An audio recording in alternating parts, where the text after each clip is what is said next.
Welcome back to Ultimate Movie Recaps. Thanks for supporting us. Today I am showing a 2008 dystopian action thriller film titled Death Race. Watch out for the spoilers, just enjoy and take care. As the movie starts, we are informed that crimes in America were increasing day by day. These offenses have led to an increase in the number of prisoners. Due to this situation, the government has launched a campaign for private prisons. In response to the rising crime rate in America, several private prisons were established. As crime increased, so did the prison population, and the detainees were transported to private jails. An illegal race was held at a prison called Terminal Island. The race included dangerous customized vehicles, and they were equipped with several weapons. These automobiles were driven by inmates, and the one who wins all the rounds of the race is liberated from confinement. In this way, they were making a lot of money as they were streaming live. This race was very popular among the audience. Terminal Island's jail is shown when the story begins. We see a man nicknamed Frankenstein in the race performing his last round, and he seems to be winning. During the race, he covers his face with a mask, and when he was about to win the race, something strange happens. It is discovered that Frankenstein's weapons have been turned off, and he is pursued by his rival, Machine Gun Joe. Cassie, his navigator, reports that all of his defense mechanisms have failed. Frankenstein refuses to let Joe finish ahead of him despite her objections. Just as Joe was about to destroy the car as it crosses the finish line, Cassie ejects herself out of the vehicle. In the next scene, we see a man named Jensen who works in a steel mill. Everything was going perfectly, but suddenly cops arrived there as the mill was running illegally. However, people are forced to do such work due to unemployment. The police start beating everyone. There we see a tussle between the workers of the mill and the police. Gradually, everyone flees from there. Jensen also comes to his home, and we see him very happy with his family, which includes his wife Susie and a newborn daughter Piper. Later, a masked assailant knocks him unconscious. Jensen wakes up with a bloodied knife in his hand and Susie dead nearby. Policemen storm into his home and arrest him. He is sentenced to life imprisonment, while Piper is placed in foster care. 6 months later, Jensen is brought to the Terminal Island jail, but some people didn't like the presence of Jensen and they were planning to kill him. They attack Jensen while he was eating. The guards arrive and separate them.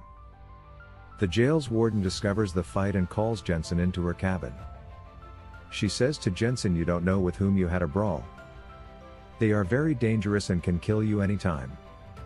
The warden sees Jensen's file and discovers Jensen as a good driver and also a capable racer. Now the warden tells Jensen about the race. She says, "We will release the prisoner who wins this race." Additionally, she also tells Jensen about Frankenstein. He used to drive by wearing a face mask as his face was burned. The people haven't seen his face till now, but people like his performance a lot. Now he is dead, and she wants him to participate in the race bearing his name Frankenstein. But Jensen refuses. The warden tells him that if he stays in jail, his opponents will tease him. She assures Jensen that he will be released if he wins the race. Hearing this, Jensen says yes. The warden says the rest of the information will be given to you by the coach. She sends him to the coach. The coach informs Jensen about the race. In this race, anyone can kill anyone, and the duration of the race is 3 days. The racers have many weapons. Jensen also has to take care of his car's speed. He will win the race if he remains alive till the 3rd day. Jensen returns to jail after meeting the coach. He notices some people wearing tracking devices on their hands. He asks the coach why there is a tracking device on their hands. Suddenly, Jensen remembers the man who killed his wife was also wearing the same tracking device. The scene shifts to the racing day. The warden gives Jensen the mask of Frankenstein. They all were sent in their cars. Meanwhile, a bus arrives and many girls come out from it. They are also prisoners and were also participating in the race as navigators to the drivers. We see a girl named Cassie, who is the navigator of Frankenstein before his death. She sits in Jensen's car and hears his voice. She immediately discovers that he is not Frankenstein. The race starts and it gets broadcasted everywhere. The TRP was high, as it had been previously. Jensen is seen driving his car dangerously. The audience was considering him Frankenstein. Likewise, Jensen's car was moving in the number 1 position. Sensing defeat, Joe slams Jensen with his car. Cassie advises him that if the speed of his car is maintained the same, then he will get many weapons along with gasoline. We also see some death traps on the track. If any vehicle comes into contact with those spots, then the vehicle driver gets killed immediately. On the other hand, Jensen is pursued by his rival mortally. In the end, Jensen comes again at number 1 while escaping the bullets. He notices the man who has attacked him in jail. The man again gestures to kill Jensen. Seeing his gesture, Jensen remembers his wife's death. The killer of his wife also gestured in the same manner. Jensen believes that he could have killed his wife. Jensen tries to kill that man. But he couldn't, and the race concluded. After parking his car in the garage after the race, he chases the man. There we see a deadly fight between them. When Jensen was about to kill that man, a police officer neutralizes him. Here the real story is revealed. The police officer has actually hired the man to kill Jensen's wife, Susie. In this way, Jensen is framed and brought to prison to replace Frankenstein. The race starts the next day. Jensen drives his car slowly and asks Cassie about the warden. Cassie tells him that warden is a very clever lady and she knows how to use people. She even asked her to disable Frankenstein's weapons, so that she can release her for the favor. The warden wants Frankenstein to lose the race so as to maintain the game's popularity. In this way, she could avert the release of Frankenstein. That's why she made Frankenstein die. Hearing this, Jensen gets enraged and drives his car at a high speed. Jensen heavily fires at the man who killed Susie. Jensen makes a new plan and ejects smoke in front of that man's car. Without clear visibility, that car tilts and Jensen comes out and kills him. Jensen has broken the game's rule because no prisoner is allowed to come out of his car during the race. Meanwhile, the warden sends a dangerous truck. The truck fires at the cars after reaching there. All the cars were in grave danger. Joe collaborates with Jensen to annihilate the menacing truck.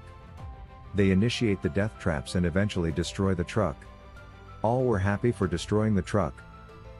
The race on the second day also finishes. After the race, Joe comes to meet Jensen as he considers him Frankenstein. That's why he came to meet him. He discovers that Frankenstein has died long ago after hearing Jensen's voice. Later, we see the warden looking very furious. She has borne a great loss because she was working on the truck for many days. Jensen destroyed it within minutes. Now the warden gets scared and asks the police officer to kill Jensen soon. Agreeing with the warden, the police officer fixes the bomb under Jensen's car. Later the warden comes to Jensen and says, "I have prepared your papers and you have to win the race." Now the race for the third day starts. Cassie comes to him and tells him everything about the warden. Warden has warned her to stop Jensen's victory. The race starts and Jensen cruises his car at a high speed. He doesn't get gasoline or weapons.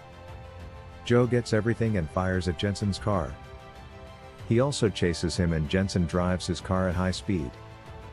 Joe ejects a rocket launcher from his car, but instead of hitting his car, it hits the wall. There was smoke everywhere. As the smoke subsides, they notice the cars got disappeared. They discover the cars were moving out of the jail. The warden gets worried and we come to know that both of them collaborated to escape the prison. The warden remembers that she has fixed a bomb in Jensen's car. But the coach has the bomb and he had disabled it. Now they were running from there. The police officers try to stop them by firing, but they escape from there. Meanwhile, the warden sends 2 choppers behind them. The helicopters fire at them. Both of them get separated. Jensen jumps from his car and Cassie handles the car. She stops the car after some time and comes out wearing Frankenstein's mask. The police catch her and they think of her as Frankenstein. Elsewhere, the warden and the police officer were happy. As they feel that they have apprehended Jensen, Warden later opens a present that she received due to record-breaking ratings and finds it to be the bomb she planted on Jensen's car. Coach detonates the bomb, killing both. Jensen and Joe are shown fleeing on a freight train. Jensen says, "I have to go to my daughter first and I will meet after uniting with my daughter." 6 months and 2,000 miles later, Joe and Jensen, reunited with Piper, are shown working in Mexico as mechanics. One day a car arrives at their garage and we see Cassie getting out of the vehicle. Now all three reunite. This marks the end of the movie. Thanks for watching.